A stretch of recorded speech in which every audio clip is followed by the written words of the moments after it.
The Infinite Arrow, also known as Ivara Prime. So I feel like Ivara is in a pretty decent spot when it comes to the Steel Path. She's not the be-all end-all Warframe that destroys everything, but I think she's pretty nice. Let's have a look at her. Here we have Ivara in the Simulacrum. So we're going to go up against some Amalgam Hecats to start off with. That's basically going to be our test against sort of Steel Path Corpus. Essentially what we're going to do is we're just going to be relying on a lot of these Toxin procs, if we get a lot, which we normally do, in order to basically kill these Hecats in a very fast fashion.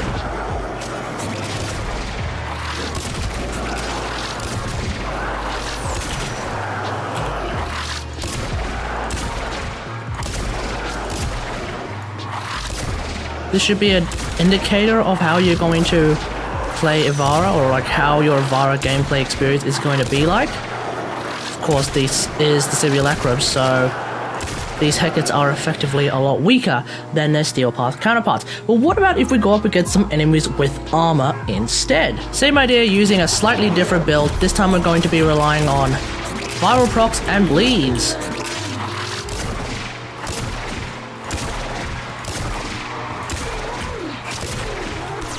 And some of these guys are getting yeetest to leadest anyway, so that's really, really good.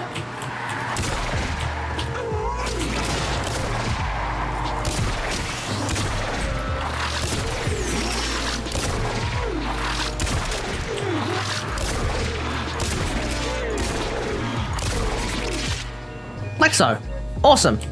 So let's have a look at the builds that we are using for both Ivara and her Artemis Bow Prime. This is the build that I'm using for Ivara. So basically the idea is to use preparation as well as prime flow in order to start off every mission in the Steel Path in particular with as much energy as possible at a whopping 850. I think this is actually pretty important because otherwise you're starting off with around 100 or maybe 50 energy and you're going to have a bit of a difficult time getting that energy right at the start. So I feel like using preparation is a really, really good idea.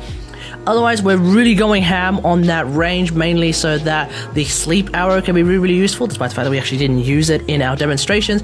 And we're mainly just trying to keep the duration as high as possible whilst keeping the efficiency as high as possible so that our prow doesn't run out of energy. Of course, keep in mind that from time to time, you may want to use something like the Cloak Arrow instead as your way of staying invisible. Also, just a side note, try not to rely too heavily on your invisibility because if you get hit by a stray bullet as Ivara outside of the shield gate, you're still going to get killed, so really make sure you know exactly where you are. In terms of the augment, I am choosing to use Infiltrate. Now you could actually replace this with something like Intensify if you feel like more power strength is required. That's entirely up to you.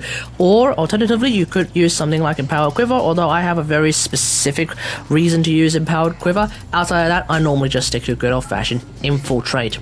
Now let's have a look at the builds for the Artemis Bow Prime. We'll work our way backwards because this is going to be the anti-armor build that we used in the second demonstration. Basically, the idea is to use Effector Clip Prime Choir rounds in order to give us viral damage, as well as Hunter Munitions, of course, to give us those slash procs.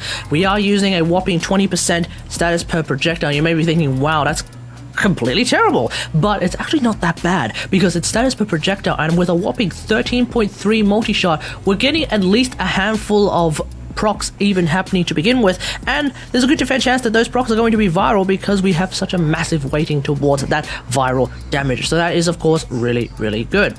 But what if we actually go up against Corpus? Corpus don't really care about viral damage at all, do they? This is, of course, the Artemis Bow Prime build that we are using against Corpus. Again, same idea. This time we're going to go for more status chance by using both Rifle Aptitude and Hammer Shot as well, so that's going to be really, really good, giving us a whopping 54% status per projectile. That's why we got quite a number of those Toxin procs happening, and of course Toxin coming from good old-fashioned Effector Clip. That should be really, really self-explanatory. So that's pretty much it. I feel like in Steel Path gameplay, Ivara can still do quite a lot. Definitely in the spy missions, the capture missions, the rescue missions, she's still a-okay in those because of her utility, whereas in terms of the damage, I feel like going for that extra power strength, which is not something I would normally do on Ivara, is warranted, mainly because, once again, it's Steel Path. Those enemies are going to be a lot tankier than before. I did originally have a build that actually used 199% power strength. I feel like the difference between 199 and 159 in the current build that I'm using right now for Ivara is more or less negligible, but if you believe otherwise, let me know in the comments. That's okay. Now, I'm going to leave you with something a little bit different. Normally, I would just wrap it up here after my final thoughts, but I actually decided to do an Eidolon hunt. And by Eidolon hunt, I actually mean just a simple Terrorist hunt. No lures, no nothing, like just very, very simple Terrorist hunt. So, enjoy that. It's actually not a Steel Path Terrorist hunt because I think I would actually fall asleep before I finish a Steel Path Terrorist hunt at this particular point in time. So it's just an easy mode Terrorist hunt, but as a proof of concept that Ivara could actually be a viable option if you're bored of using the other Warframes. I actually came across this idea from a channel called Asian Invasion Plays. They actually do a lot of Eidolon videos, so if you're into that kind of stuff, and I know for a fact there's at least one of you who's into Eidolon videos, you can go check out their channel because so far there's nothing but Eidolon videos in that channel. I'll leave a link in the description of this video, so go and check them out if you'd like. But otherwise, enjoy a very simple, slightly scuffed Terrorist hunt involving no lures. So obviously this is not like the big ol' grand scheme of things Terrorist hunt.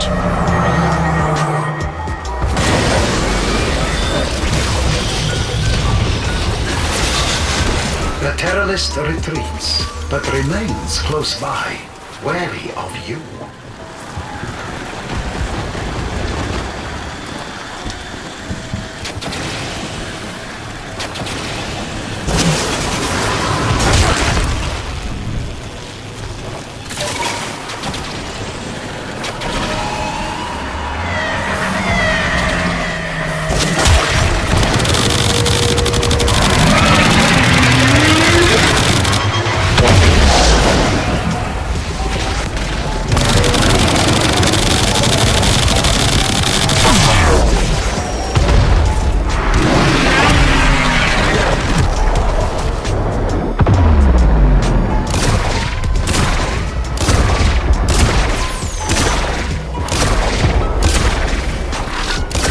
Energy spike.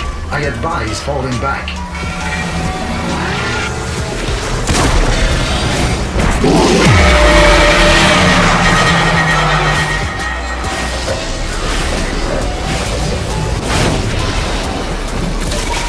The Terrorist retreats, but remains close by, wary of you.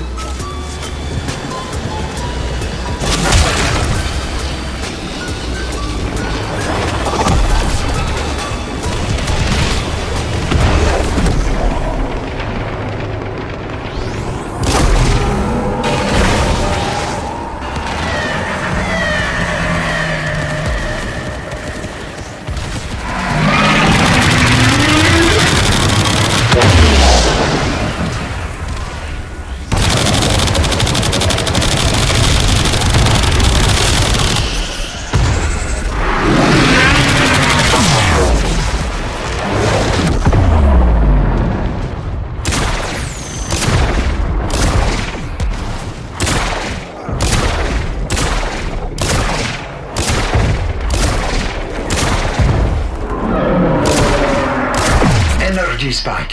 I advise falling back.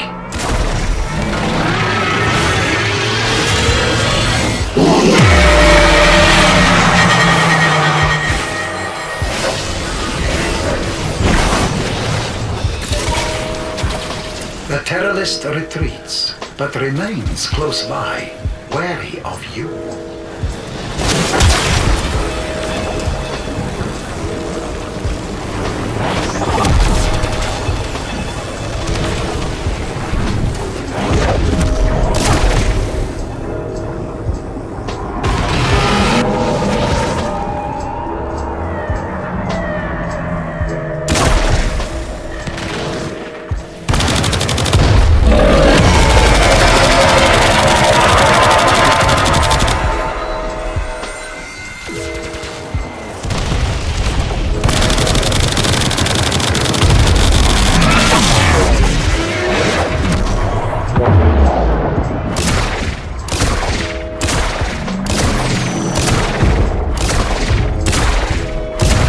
Smaller sentients rush to the Eidolon's aid, healing it.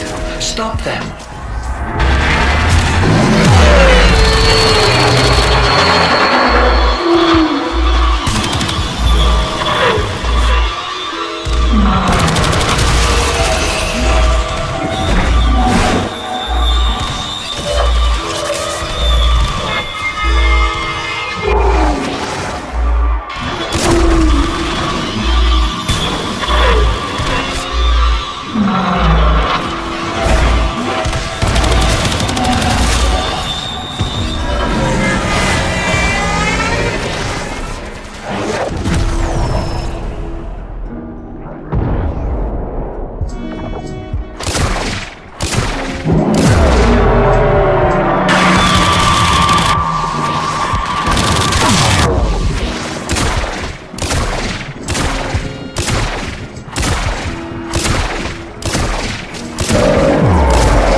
So that pretty much wraps it up. Let me know what you think about all of this in the comments below. Is Ivara a warframe that you think you'll be using in the steel path in particular? Let me know in the comments. Otherwise, hope you guys enjoyed it. If you liked this video, hit that like button, subscribe for more warframe content, and until next time, I'll see you guys later. Thanks for watching.